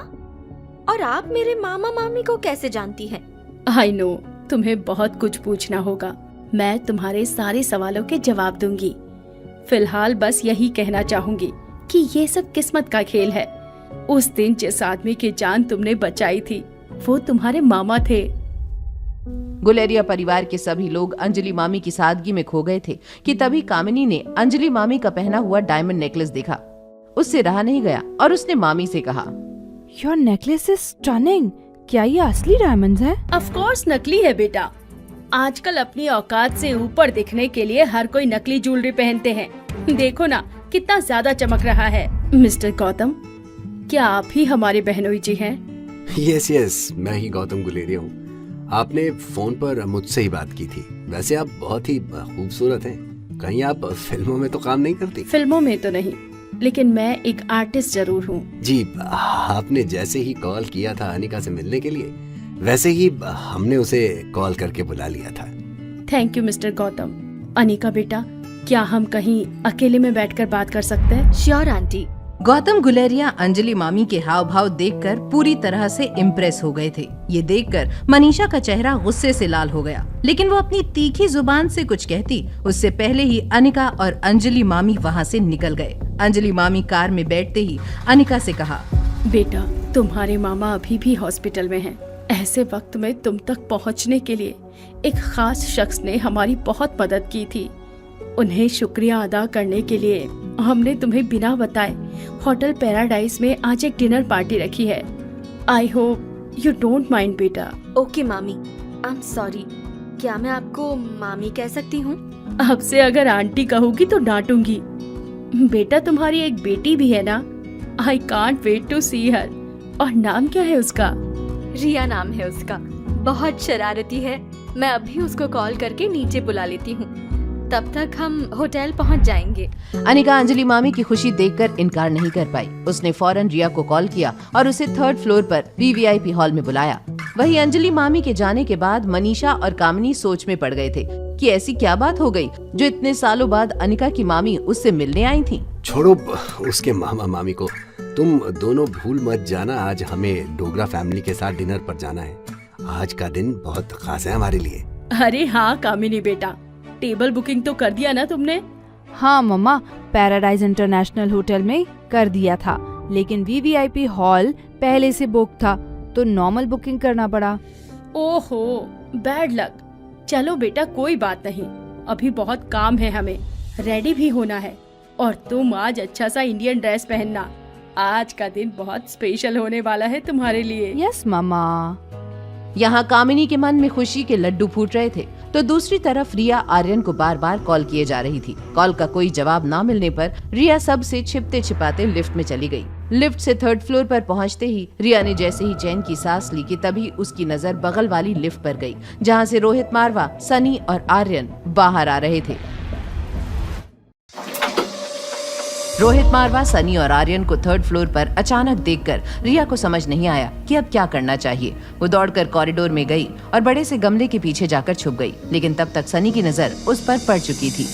दो आर्यन, रोहित भैया, दो आर्यन है। क्या बकवास कर रहे हो तुम सनी? भैया एक नहीं बल्कि 2 आर्यन है। सनी गेम खेल खेल कर आंखों के साथ तुम्हारा दिमाग भी खराब होता जा रहा है। मैं सच बोल रहा हूँ, मैंने अपनी आंखों से देखा। एक आर्यन हमारे साथ और एक अभी सामने खड़ा था। भैया यहाँ तमाशा मत बनाओ, सब देख रहे हैं सनी। सॉरी भैया, तुम दोनों अंदर चलो, मैं एक जरूरी कॉल करके आता हूँ। इससे पहले कि रोहित की नजर रिया पर पड़ती, वो सही मौका देखकर सामने जा रही सर्विस ट्रॉली में छिप गई थी। ट्रॉली से एक टॉवल और एक ब्लैक चश्मा लगाकर रिया अपना भेष बदलकर आर्यन और सनी को VIP लाउंज में जाते देख रही थी। जैसे ही आर्यन की नजर रिया पर पड़ी, तभी वहाँ रोहित भी आ गया। पापा, मैं सामने रहने वाली अपनी न्यू फ्रेंड के साथ प्ले एरिया में खेलने जा सकता हूँ प्लीज? ओके, प्ले एरिया में ही खेलना और जल्दी वापस आ जाना। पहले तो रोहित आर्यन के जाने से मना करने वाला था, पर रिया को देखकर वो आर्यन को मना नहीं कर पाया, जो इस भेष में कार्टून लग रही थी। उसने आर्यन को पहली बार किसी को दोस्त बनाते हुए देखा था। उनके वहाँ से जाते ही रोहित ने सनी से पूछा, सनी, क्या यही अनिका की डॉटर है? हाँ शायद इसीलिए ये भी इतनी अजीब है। कितनी फनी लग रही थी ऐसे गेटअप में। बाहर जो तुमने हरकत की है उसके मुकाबले ये कुछ भी नहीं है सनी। भैया आप अंदर चलिए, मैं जरा बच्चों पर नजर रखता हूँ ताकि कोई गड़बड़ ना हो। आई एम इम्प्रेस्ड, पहली बार कुछ सही सोचा तुमने। जब रिया आर्यन के साथ जा रही थी, तभी सनी की नजरें उसके जूतों पर पड़ गई थी। वो समझ गया था कि ये वही है जिसको उसने कॉरिडोर में देखा था। यहाँ सनी सच जानने के लिए उनके पीछे चला गया, तो दूसरी तरफ होटल लॉबी में गुलेरिया परिवार, डोगरा परिवार का इंतजार कर रहे थे। माँ देखो, कुणाल कैसे मुंह लटका कर आ रहा है। ये सब उस अनिका की वजह से हुआ है। मुझे तो पहले ही पता था कि वो कुणाल को फंसाने की कोशिश कर रही थी। ये तो अच्छा हुआ कि अब कुणाल को भी उसकी असलियत पता चल गई। बस भी करो कामिनी, बेवजह कुछ भी बोले जा रही हो। हेलो सर, दिल्ली वाले मल्होत्रा इस वक्त मनाली के होटल पैराडाइज में किसी मीटिंग को अटेंड कर रहे हैं। उनसे डील करने का ये सही मौका है। क्या? किस फ्लोर पर है वो? सर 3rd फ्लोर के VVIP लॉन्च में है उनकी मीटिंग। ओके, मैं अभी आता हूँ। इससे अच्छा मौका नहीं मिल सकता मुझे। अगर एक बार मिस्टर मल्होत्रा से डील हो गई तो मनाली का सबसे बड़ा आदमी बनने से कोई नहीं रोक सकता मुझे। यहाँ कुणाल खुश होकर 3rd फ्लोर के लिए निकल गया था, तो वहीं दूसरी तरफ अनिका और अंजलि को VVIP लाउंज में आता देख रोहित सरप्राइज हो गया। जैसे ही रोहित और अनिका की नजरें टकराईं, वो एक दूसरे को देखते ही रह गए। दोनों के बीच एक अनसुनी खामोशी थी। तभी अनिका ने पूछा, मेरी बेटी रिया वो नहीं आई अभी तक? वो मेरे बेटे आर्यन के साथ प्ले एरिया में खेलने गई है। डोंट वरी, वो सेफ है वहाँ। आई एम सो सॉरी, वो मेरी बेटी थोड़ी शैतान है, मगर आप चिंता मत कीजिए, मैं अभी उन्हें लेकर आती हूँ। अनिका को पता था कि रोहित मारवा उसे पहले से ही अपने बेटे का दुश्मन समझता था और रिया का उसके बेटे आर्यन के साथ खेलना सेफ नहीं था। अनिका बिना समय जाया किए रिया को लेने वहाँ से निकल गई। वो कॉरिडोर से जा ही रही थी कि तभी वो किसी से टकरा गई। सॉरी। अनिका जिस आदमी से टकराई वो कोई और नहीं, उसका एक्स पति कुणाल डोगरा ही था। उसको अचानक देखकर अनिका थोड़ी घबरा गई थी। तभी कुणाल डोगरा, जो कि इतने दिनों से सिर्फ और सिर्फ अनिका के ख्यालों में खोया हुआ था, फौरन घुटनों के बल बैठकर बाहें फैलाता हुआ अनिका से बोला, अनिका, मैंने जब से तुम्हें वापस मनाली में देखा है, सिर्फ और सिर्फ तुम्हारे बारे में सोचता हूँ, तुम्हें याद करता हूँ, तुमसे प्यार करता हूँ। I love you। कुणाल ने अपने दिल की बात अनिका से कह दी थी। जितनी खुशी और उम्मीद कुणाल के चेहरे पर झलक रही थी, उतनी ही नफरत अनिका की आंखों में उतर आई थी। अनिका के कानों में कुणाल का I love you बार बार गूंज रहा था। उसका मन तो कर रहा था कि वो कुणाल के चेहरे पर एक थप्पड़ जड़ दे, लेकिन उसके उसूलों ने उसे ये करने से रोक दिया। अपने गुस्से पर काबू पाते हुए अनिका वहाँ से बिना कुछ बोले जाने लगी। अनिका, प्लीज मेरी बात तो सुनो। उस दिन जो कुछ भी हुआ, उसके बाद से मेरा किसी काम में मन ही नहीं लग रहा। मैं दिन रात सिर्फ तुम्हारे बारे में ही सोचता रहता हूँ। अनिका पर कुणाल की बातों का रत्ती भर भी असर नहीं हो रहा था। वो बस किसी भी कीमत में रिया तक पहुंचना चाहती थी, लेकिन कुणाल इतनी आसानी से अनिका का पीछा नहीं छोड़ने वाला था। अनिका का रास्ता रोकते हुए कुणाल ने कहा, मैं तुमसे बात कर रहा हूँ और तुम मुझसे दूर जा रही हो। तुम्हारी बकवास सुनने के लिए मेरे पास वक्त नहीं है, हट जाओ मेरे रास्ते से। मेरा यकीन करो अनिका, हम दोनों साथ मिलकर फिर से एक नई जिंदगी शुरू कर सकते हैं। जस्ट शट अप कुणाल, मुझे तुम में और तुम्हारी बातों में कोई इंटरेस्ट नहीं है। आई नो तुम शायद फ्यूचर को लेकर परेशान हो, बट तुम्हें उसकी चिंता करने की कोई जरूरत नहीं है। मनाली से कुछ दूर तुम्हारे लिए एक बड़ा सा बंगला होगा, नौकर चाकर होंगे और तो और हर महीने तुम्हारे अकाउंट में 1.5 लाख रुपए भी आ जाएंगे। तुम्हारी इतनी औकात नहीं है कि तुम मुझे खरीद सको, समझे? अनिका की ये बातें कुणाल के दिल में तीर की तरह चुभी, लेकिन प्यार के मामले में कुणाल इतनी आसानी से हार मानने वालों में से नहीं था। कुणाल ने इस बार अपने रुतबे से अनिका को इम्प्रेस करने की कोशिश में कहा, तुम्हें पता है या नहीं, लेकिन मैं यहाँ मल्होत्रा के साथ डील करने आया हूँ और अगर उनके साथ आज मैंने ये डील क्रैक कर दी तो 1 साल के अंदर मैं मनाली का सबसे अमीर आदमी बन जाऊंगा और मैं का मतलब हम दोनों से है। मल्होत्रा का नाम सुनकर एक पल के लिए ही मानो अनिका के पांव डगमगा गए। आखिर मल्होत्रा और कुणाल के बीच क्या है कनेक्शन? मैंने कहा ना, तुम्हारी औकात नहीं मुझे खरीदने की। ओह, मैं समझ गया। तुम्हें अपनी बेटी की चिंता है ना, मैं उसे भी अपनाने के लिए तैयार हूँ, लेकिन मैं उसे अपने नाम और जायदाद का हिस्सा नहीं बना पाऊंगा। अगर तुम्हें मेरी ये शर्त मंजूर है तो मैं तुम्हारी सारी गलतियाँ माफ कर दूंगा। किस गलती की बात कर रहे हो तुम? Are you out of your mind? आखिरी बार बोल रही हूँ, हट जाओ मेरे रास्ते से। ठीक है बाबा, तुम्हारी सारी शर्तें मंजूर है। तुमसे शादी भी करूंगा और तुम्हारी बेटी को अपना नाम भी दूंगा। अब खुश? गुस्से में दूर जाती अनिका को रोकने के लिए कुणाल ने अनिका का हाथ पकड़ लिया, लेकिन कुणाल की इस हरकत से अनिका का गुस्सा अब 7वें आसमान पर पहुंच चुका था। लेकिन इसके पहले कि अनिका उसका हाथ छुड़ा पाती, अनिका को पीछे से एक जोर का धक्का लगा और उसका सिर सामने वाली दीवार से जाकर टकरा गया। ये तुमने क्या किया कामिनी? मेरा हाथ छोड़ो कुणाल, ये लड़की तुम्हें अपने वश में कर रही है। आज मैं इसे जिंदा नहीं छोड़ूंगी। क्या तुम पागल हो गई हो? ये क्या कर रही हो? पीछे हटो। दर्द से अनिका का सिर चकराने लगा। तभी उसी वक्त गौतम, मनीषा और कुणाल के पापा कमल डोगरा लॉबी में आ पहुँचे। लेकिन जब अनिका ने अपनी आंखें खोली तो उसकी नजर गुस्से में झुलसती कामिनी पर पड़ी। वो तेजी से अनिका की तरफ बढ़ ही रही थी कि तभी कामिनी को रोकने के लिए कुणाल ने उसके दोनों हाथ पकड़ लिए। ये यहाँ क्या हो रहा है कामिनी? और अनिका बेटा, तुम यहाँ क्या कर रही हो? मैं बताती हूँ। जैसे ही अनिका को पता चला कि आज कामिनी और कुणाल की एंगेजमेंट की बात होने वाली है, तो ये यहाँ कुणाल को अपने जाल में फंसाने आ गई। कमल जी, अनिका की तरफ से मैं आपसे माफी मांगता हूँ। बचपन से ही अनिका कामिनी से काफी जलती थी। हमारी हर खुशी के मौके पर मुसीबत बनकर आ जाती है। बस कीजिए आप लोग। अनिका के खिलाफ किसी ने एक और शब्द बोला तो देख लेना। लेकिन बेटा, अनिका मुझे किसी जाल में फंसाने नहीं आई थी। एक बात और, अनिका और मैं एक दूसरे से प्यार करते हैं और हमने एक दूसरे से शादी करने का फैसला किया है। कुणाल बेटा, होश में आओ। क्या तुम भूल गए कि इसकी वजह से हम दोनों खानदानों की कितनी बेइज्जती हुई थी? देखिए कमल जी, कुणाल तो बच्चा है अभी, आप इसे कुछ समझाते क्यों नहीं? शादी का फैसला जिंदगी का सबसे बड़ा फैसला होता है, उसे ऐसे जल्दबाजी में नहीं लिया जा सकता। कुणाल, क्या तुम अनिका के साथ फिर से शादी करना चाहते हो? कामिनी को पूरा यकीन था कि कुणाल मना ही करेगा और वो गुस्से भरी नजरों से अनिका को देख रही थी कि तभी कुणाल ने कहा, हाँ पापा, मैं अनिका से प्यार करता हूँ। ये सुनते ही कामिनी की सांसें अटक चुकी थी। उसकी आंखों में कुणाल को खोने का डर साफ दिख रहा था। तो वहीं दूसरी तरफ अनिका अपने सर पर लगी चोट से कर्रा रही थी। वो बस किसी भी तरह इस तमाशे से दूर जाना चाहती थी। तभी कुणाल के पापा कमल डोगरा उसे कहते हैं, अनिका, क्या तुम कुणाल के साथ फिर से शादी करना चाहती हो?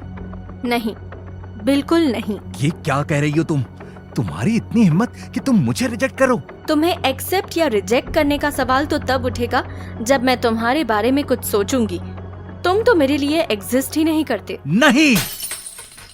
कुणाल, तुम इस लड़की से दूर रहो।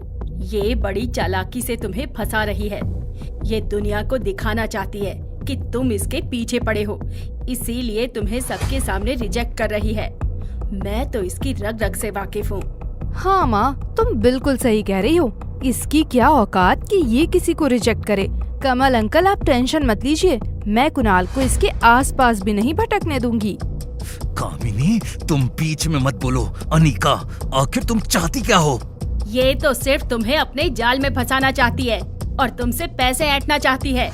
अभी इसके मामा मामी भी आए थे पैसे मांगने, वो भी इसी की तरह हैं। अगर पैसे नहीं है तो मर जाने दे अपने मामा को, इलाज ही क्यों करवाना। किसने कहा कि पैसे नहीं है हमारे पास? भीड़ के बीच से आ रही इस आवाज को सुनकर सभी चौंक गए और पीछे की ओर देखने लगे। अंजलि मल्होत्रा रौबदार कदमों के साथ आगे बढ़ रही थी। ऐसा लग रहा था मानो वहाँ जितने भी लोग खड़े थे उन सब को सांप सूंघ गया था। दूसरी ओर रिया और आर्यन एक दूसरे से मिलकर खुश थे और आपस में बातें कर रहे थे। तभी रिया को लगा कि कोई चुपचाप उनकी बातें सुन रहा है। दोनों एक साथ पीछे मुड़े। सनी चाचू, आप? दो आर्यन? मैंने कहा था कि दो आर्यन है, लेकिन किसी ने मेरी बातों पर बिलीव नहीं किया। मेरा शक सही निकला। सनी चाचू, हम दो नहीं एक ही हैं। मैं आर्यन हूँ और मैं जब चाचू अपना क्लोन बना सकता हूँ। ये मेरी सुपर पावर्स है। मुझे बेवकूफ बनाने की कोशिश मत करो, मुझे सब कुछ पता है। ये सुपर पावर जैसी कोई चीज नहीं होती। तुम आर्यन हो और तुम कोई लड़की जो बिल्कुल आर्यन जैसी दिखती हो। चाचू, मेरी बात तो सुनो। मुझे तुम्हारी कोई भी बात नहीं सुननी। मैं अभी जाकर रोहित भैया को सब कुछ बता देता हूँ। सनी चाचू, प्लीज ऐसा मत करो, बस एक बार मेरी बात तो सुन लो। आर्यन की हर एक बात नकारते हुए सनी दूसरे फ्लोर पर जाने लगा। आर्यन ने उसे रोकने की बहुत कोशिश की, मगर वो नहीं माना। वहीं होटल की दूसरी तरफ जैसे जैसे अंजलि मल्होत्रा आगे बढ़ती, वैसे वैसे भीड़ पीछे हटती जाती। किसने कहा कि पैसे नहीं है हमारे पास? आप में से किसी को भी अनिका के मामा की चिंता करने की जरूरत नहीं है, और ना ही अनिका के फ्यूचर की। मिसेस मल्होत्रा, आप यहाँ? क्या मैं थोड़ी देर बात कर सकता हूँ? मेरे पास एक बहुत ही बढ़िया बिजनेस प्रपोजल है आपकी कंपनी के लिए। मैं यहाँ अपने बिजनेस के लिए नहीं, फैमिली के लिए आई हूँ, और अनिका मेरी फैमिली है। चलो बेटा, इन लालची लोगों के बीच में रुकने की कोई जरूरत नहीं है। लोगों की भीड़ को चीरती हुई अंजलि अनिका को लेकर वहाँ से जाने लगी। अनिका को तो कुछ समझ ही नहीं आ रहा था कि आज उसके साथ क्या हो रहा था। वो बस अंजलि मामी के साथ चल रही थी। तभी उसने पूछा, लेकिन आप यहाँ अचानक, और हम जा कहाँ रहे हैं? मैंने कहा था ना, मुझे तुम्हें किसी खास गेस्ट से मिलवाना है। वो वेट कर रहे हैं। अनिका, तुम कहाँ जा रही हो? प्लीज मुझसे बात करके जाओ। मारवा इंडस्ट्रीज के मालिक रोहित मारवा अनिका का वेट कर रहे हैं। अनिका, चलो जल्दी। अंजलि का प्यार से बोलना, समझना अनिका को बहुत अच्छा लग रहा था। वहीं अनिका को ऐसे खुश देखकर रोहित की नजरें भी बार बार उस पर ठहर रही थी कि तभी हाँ, मैं आती हूँ। क्या हुआ बेटा? All good? I am sorry, मुझे तुरंत निकलना होगा। अनिका का इस तरह बिना कुछ बताए चले जाना अंजलि को बहुत अजीब लग रहा था। वहीं रोहित के लिए भी अनिका एक पहेली जैसी बनती जा रही थी। अनिका के बारे में सोचते सोचते रोहित अपने स्वीट में पहुंचा, जहां उसका इंतजार कर रहा था एक बिन बुलाया मेहमान। तुम यहाँ क्या कर रहे हो? सुना है तुम दादी माँ के इलाज के लिए चंडीगढ़ जा रहे हो, इसीलिए दादाजी ने मुझे कहा है कि मैं भी तुम्हारे साथ जाऊं। तुम्हारा वहाँ कोई काम नहीं है। क्यों? आखिर मेरे आने से क्या प्रॉब्लम है? और विटनेस के तौर पर कम से कम परिवार के 2 लोग तो होने चाहिए ना। ठीक है, तुम चल सकते हो। अब वहाँ तक जा ही रहे हैं तो मैं सोच रहा हूँ कि क्यों ना मार्शल आर्ट्स की थोड़ी और ट्रेनिंग ले लूँ। मैंने सुना है कि तुमने जहाँ से ट्रेनिंग ली थी वो इंडिया के बेस्ट कोच हैं। क्या तुम उनसे मेरे लिए बात कर सकते हो? बलबीर सर ऐसे ही किसी को भी ट्रेनिंग नहीं देते हैं। फिर भी अगर तुम चाहते हो तो मैं तुम्हें उनके पास भेज दूंगा, मगर मेरी एक शर्त है। शर्त? कैसी शर्त? रोहित की बात सुनकर धीरज सोच में पड़ गया था। वहीं दूसरी ओर अनिका ये समझना चाहती थी कि आखिर उसकी माँ की फार्मा कंपनी में ऐसा क्या था जो हर कोई उसके पीछे पड़ा हुआ था। स्वाति मैडम, माफ करना अनिका बिटिया, तुम्हें देखकर लगा स्वाति मैडम सामने आ गई हो। मनोज अंकल, मुझे आपसे एक जरूरी बात करनी थी। हाँ, कहो ना बेटा। मैं जानता हूँ कंपनी मुनाफा नहीं कर पा रही है।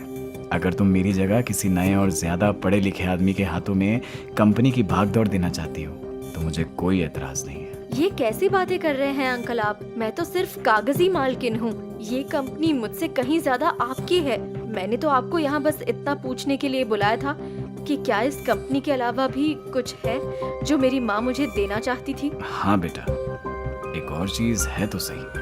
अनिका के मन में ये सवाल दौड़ रहा था कि इस कंपनी के अलावा और कौन सी चीज थी जो उसकी माँ उसके लिए छोड़कर गई थी। वहीं रोहित की शर्त ने न सिर्फ धीरज बल्कि आर्यन और सनी को भी चौंका दिया था। क्या तुम चाहते हो कि मैं इस आर्यन को मेरे साथ मार्शल आर्ट सीखने ले जाऊं? तुम श्योर हो? रोहित मारवा कभी बिना श्योर हुए कोई बात नहीं बोलता। सनी और आर्यन समझ नहीं पा रहे थे कि रोहित अचानक धीरज पर भरोसा कैसे कर सकता था। वहीं अनिका मनोज से अपनी माँ और फार्मा कंपनी के बारे में ज्यादा से ज्यादा बातें जान लेना चाहती थी। प्लीज बताइए ना अंकल, वो क्या चीज है जो मेरी माँ मेरे लिए छोड़ कर गई है? स्वाति मैडम तुम्हारे लिए ढेर सारी काबिलियत छोड़ गई हैं। और वो तुम्हें देखकर साफ पता चलता है। अनिका को मनोज से मिलकर अच्छा तो लगा, लेकिन वो जिन सवालों के जवाब तलाश रही थी वो उसे नहीं मिले थे। वापस आकर भी अनिका इन्हीं सवालों में उलझी थी। तभी कब तक प्रैक्टिस से भागती फिरोगी? मेरे कैंप का नाम खराब करके रख दिया है तुमने। बलबीर सर, प्लीज चिल्लाइए मत। मैं बहुत थक गई हूँ और आपको तो पता है मैं सारा दिन कितनी बिजी रहती हूँ। तुमसे उम्मीद रखना ही बेकार है। एक काम करो, अपनी बेटी रिया को ही मेरे कैंप में भेज दो। लगता है वही मेरे कैंप का नाम रोशन करेगी। दिन भर की थकी अनिका घर आकर गर्म पानी का शावर लेने लगी कि तभी कमरे में कुछ गिरने की आवाज आई और वो बाथरूम में ही बाथरूम से बाहर आ गई। बाहर आते ही अनिका ने देखा कुछ ऐसा जिसे देखते ही उसकी चीख निकल गई। तुम? हाउ डेयर यू मिस्टर मारवा, इतनी रात में मेरे रूम में बिना परमिशन के कैसे आ सकते हैं आप? रोहित नशे की वजह से अनिका की बातें ऐसे सुन रहा था जैसे वो गाना सुन रहा हो। तभी वो अनिका के करीब आया और अपनी उंगली अनिका के होठों पर रखी। अनिका फिर भी शांत नहीं हो रही थी कि तभी रोहित ने अनिका को किस कर लिया। तुमने इतनी रात में अपने कमरे में बुलाया और अब खुद ही लात मार रही हो। What is wrong with you? Mister Marwah, क्या बकवास कर रहे हैं आप? बकवास? आपने ही नोट भेजा था जिसमें लिखा था meet me in my room. Mister Marwah, आप पागल हो चुके हैं। मैं अभी पुलिस को कॉल करती हूँ। अनिका अपना फोन लेने के लिए आगे बढ़ी ही थी कि तभी रोहित ने उसका हाथ पकड़ा। अनिका ने तुरंत रोहित का हाथ उल्टा करके उसे गिरा दिया। अनिका फिर फोन लेने के लिए आगे बढ़ रही थी। तभी रोहित ने उसका बाथरोब पकड़कर उसे रोकने की कोशिश की और बाथरोब उसके हाथ में रह गया। अनिका जल्दी से रूम में लगे पर्दे के पीछे छिप गई। बदतमीज, मुझे मेरे कपड़े लेने हैं। तुम वॉल के साइड मुंह करके खड़े हो जाओ। और मैं आपकी बात क्यों मानूं? तो इतना समझ लेना, तुम इस रूम के बाहर जिंदा नहीं जा पाओगे।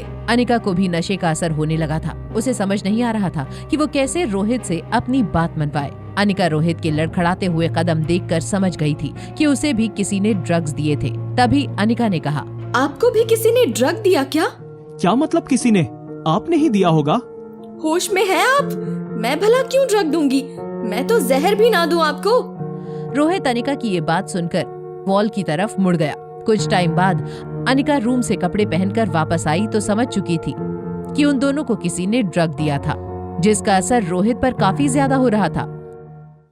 देखिए मिस्टर मारवा, जो ड्रग आपको और मुझे दिया गया है वो अपना काम शुरू कर चुका है। आपको कंट्रोल रखना होगा। मुझे आप में पहले भी कोई इंटरेस्ट नहीं था और ना अब है। तब तो आपको मेरे इंटरेस्ट के बारे में समझ आ गया होगा। रोहित की ये बात सुनकर अनिका ब्लश करने लगी, लेकिन इसके पहले की सिचुएशन आउट ऑफ कंट्रोल हो जाती। अनिका ने रोहित को स्वीट से बाहर भेजना जरूरी समझा, लेकिन अनिका के बार बार कोशिश करने के बावजूद गेट नहीं खुला। शायद गेट बाहर से लॉक है और ये शख्स वही होगा जो चाहता है हम दोनों। Shut up! आप सीसीटीवी का अकाउंट और पासवर्ड बताइए। इस ऐप के जरिए हम सीसीटीवी कैमरा फुटेज चेक कर सकते हैं कि हमें ड्रग देने वाला शख्स कौन है। रोहित अनिका की इस बात से बहुत इम्प्रेस हो गया। जैसे ही अनिका ने लैपटॉप में सीसीटीवी फुटेज खोली, उन्हें गेट के बाहर 3 लोग नजर आए। थोड़ा ध्यान से देखने के बाद रोहित को रियलाइज हुआ कि ये तो सनी और आर्यन जैसे लग रहे हैं। तभी अनिका की नजर रिया पर गई। ये तो मेरी बेटी रिया है। आर्यन? ये मेरा बेटा आर्यन लग रहा है। अब समझ में आया इतनी गिरी हुई हरकत कौन कर सकता है। ये बीच में खड़ा आदमी आपका छोटा भाई है ना? आपके छोटे भाई से उम्मीद भी क्या हो सकती है मिस्टर मारवा? गेट के बाहर खड़े रिया, आर्यन और सनी अंदर की आवाजें सुनने की कोशिश कर रहे थे। अनिका और रोहित की लड़ाई से बाहर बहुत शोर हो रहा था कि तभी रिया ने पूछा, सनी चाचू, मॉम एंड डैड इतना झगड़ क्यों रहे हैं? मेडिसिन सही से काम नहीं किया क्या? देखो, मेरी दी गई दवा का असर सिर्फ बड़ों पर होता है। तुम लोग टेंशन मत लो, दवा सही काम कर रही है। कहीं ये दोनों झगड़कर एक दूसरे को चोट ना पहुंचा दे। प्यार तो बहुत दूर की बात है चाचू, दोनों बात भी नहीं करेंगे फिर। बेटा, अंदर जो होने वाला है वही प्यार बढ़ाएगा उन दोनों के बीच। लास्ट टाइम जब ऐसा झगड़ा हुआ था तब तुम दोनों पैदा हुए थे। बस एक बार मम्मा दादी का इलाज कर दे, उसके बाद उन्हें सब सच बता देंगे। अगर मॉम एंड डैड तब तक एक दूसरे के प्यार में नहीं पड़े तब हम क्या करेंगे? तब हम उन्हें ज्यादा फोर्स नहीं करेंगे। सनी, गेट खोलो अभी के अभी। अगर मेरे 10 गिनने तक तुमने गेट नहीं खोला तो तुम सोच नहीं सकते मैं तुम्हारा क्या हश्र करूंगा। 1 2 3 4 5 6 7 8। आर्यन कहाँ है? रूम में भाई, उसे अंदर भेज दिया हूँ। रोहित गुस्से में सनी का हाथ पकड़कर अपने स्वीट में ले गया। तभी अनिका बाहर आकर रिया को खोजने लगी। रिया सनी के गेट खोलने से पहले ही स्टेयर्स पर छिप गई थी। अनिका ने रिया को देखा और स्वीट में लेकर चली गई। अनिका और डरी हुई रिया डाइनिंग टेबल पर बैठकर एक दूसरे को काफी देर से देखे जा रहे थे कि तभी तुम चाहती हो मैं रोहित मारवा से शादी कर लूं? यस मामा, जरा सोचो आप दोनों साथ में कितने अच्छे लगोगे। वो इतने हैंडसम हैं, इतने पैसे वाले और इतने इंटेलिजेंट भी। तो ये प्लानिंग किसकी थी तुम लोगों में से? सनी चाचू का प्लान था ये।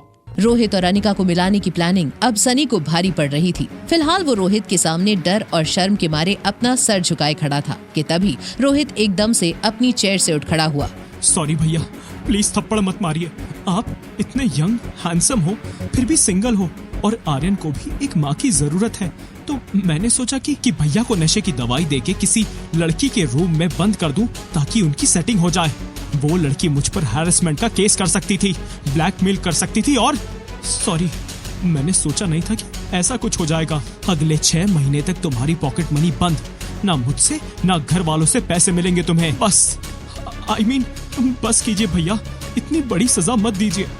मैं अपने गेमिंग क्रेडिट्स रिचार्ज नहीं किए तो चैंपियनशिप से निकाल दिया जाऊंगा। सनी झूठ मूठ रोते हुए अपने कमरे में चला गया। अनिका के साथ हुए उस अजीब इंटरैक्शन से रोहित शर्मिंदा तो था, लेकिन उससे ज्यादा उसे इस बात की हैरानी थी कि वो अनिका के ख्यालों को अपने दिमाग से क्यों नहीं निकाल पा रहा था।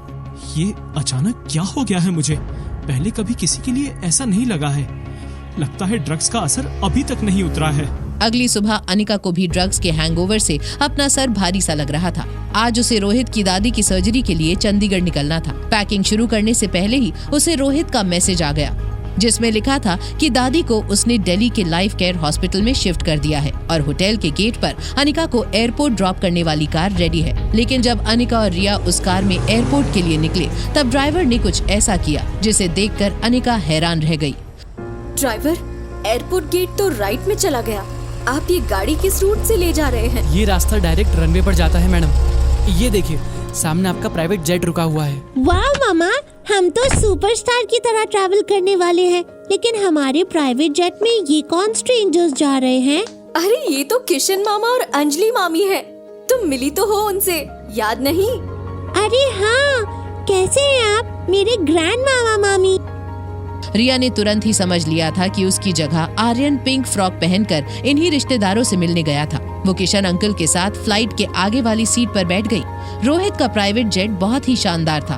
उसके पीछे के साइड में तो बड़े से बेडरूम्स भी बने थे। एक सोफे पर बैठते हुए अनिका ने अंजलि से कहा, मामी आप अचानक यहाँ कैसे? ये सब रोहित की वजह से पॉसिबल हुआ है बेटा। उसे जैसे ही पता चला तुम हमारी भांजी हो, उसने हमारा ट्रेवल साथ में बुक कर दिया। जिस हॉस्पिटल में तुम रोहित की दादी का ऑपरेशन करने वाली हो, सोच रही हूँ उसी हॉस्पिटल में इन्हें ऑब्जर्वेशन के लिए ले आऊं। बहुत अच्छा आइडिया है मामी। अब मैं कुछ देर रेस्ट कर लेती हूँ ताकि ऑपरेशन के लिए फ्रेश रहूँ। आप प्लीज रिया पर नजर रखिए, वो मामा जी को ज्यादा परेशान ना करे। फिक्र मत करो बेटा, इतने सालों बाद पोती नसीब हुई है, थोड़ा परेशान करने दो उसे। कुछ ही देर में फ्लाइट दिल्ली लैंड हुई और अंजलि मामी के साथ रिया को उनके घर के लिए रवाना करके अनिका किशन मामा को लेकर लाइफ केयर हॉस्पिटल पहुंची। वीवीआईपी रूम में एडमिट होते ही किशन अंकल अनिका से टकरार करने लगे। ये नाइंसाफी है बेटा, अंजलि को रिया के साथ खेलने भेज दिया और मुझे यहाँ हॉस्पिटल में अकेला छोड़ दिया। अरे अब मैं पूरी तरह ठीक हूँ। ऑपरेटिंग रूम के बाहर रोहित का पूरा परिवार मौजूद था, लेकिन अपनी दादी की फिक्र करने के बजाय सब रोहित और आर्यन को ताने मारने में लगे हुए थे। क्या जरूरत थी दादी को ऐसी नाजुक हालत में चंडीगढ़ से दिल्ली शिफ्ट कराने की? तुम्हें उनकी फिक्र है या नहीं? रास्ते में कुछ हो जाता तो? देखिए चाची, यहाँ की फैसिलिटीज चंडीगढ़ के हॉस्पिटल से ज्यादा अच्छी हैं। मुझे दादी की फिक्र है, इसीलिए उन्हें शिफ्ट करवाया है। इतनी फिक्र है तो आर्यन को क्यों लाए यहाँ? दादी को गिराना क्या काफी नहीं था कि उनकी सर्जरी में भी बाधा डालने लाया है इस मनुष्य को? डैड, मेरी वजह से दादी ज्यादा बीमार हो गई तो मैं यहाँ नहीं रुकना चाहता। कोई भी नहीं चाहता कि मैं यहाँ पर रहूं। आर्यन की मासूमियत देखकर रोहित को अपनी फैमिली पर और ज्यादा गुस्सा आ गया। उसने आर्यन को एक नर्स के साथ एक प्राइवेट रूम में भेज दिया। आर्यन उस स्टाफ का हाथ पकड़कर जा ही रहा था कि तभी सामने से तेजी से चलती आ रही अनिका नजर आई। आर्यन ने जल्दी से अपना चेहरा नर्स के पीछे छुपा लिया और इससे पहले कि अनिका की नजर आर्यन पर पड़ती, ऑपरेशन थिएटर से एक जूनियर डॉक्टर भागती हुई उसके पास आई। ऑपरेशन रूम के बाहर पंकज, आयुष, लड्डू और बाकी के मारवा परिवार के लोग दादी माँ के लिए मगरमच्छ के आंसू बहा रहे थे। अनिका वहाँ खड़ी ये सब देख रही थी। वो चुपचाप ऑपरेशन थिएटर में चली गई और जैसे ही उसने दादी माँ की हालत देखी, उसने जल्द से जल्द अपना प्रोसीजर शुरू किया।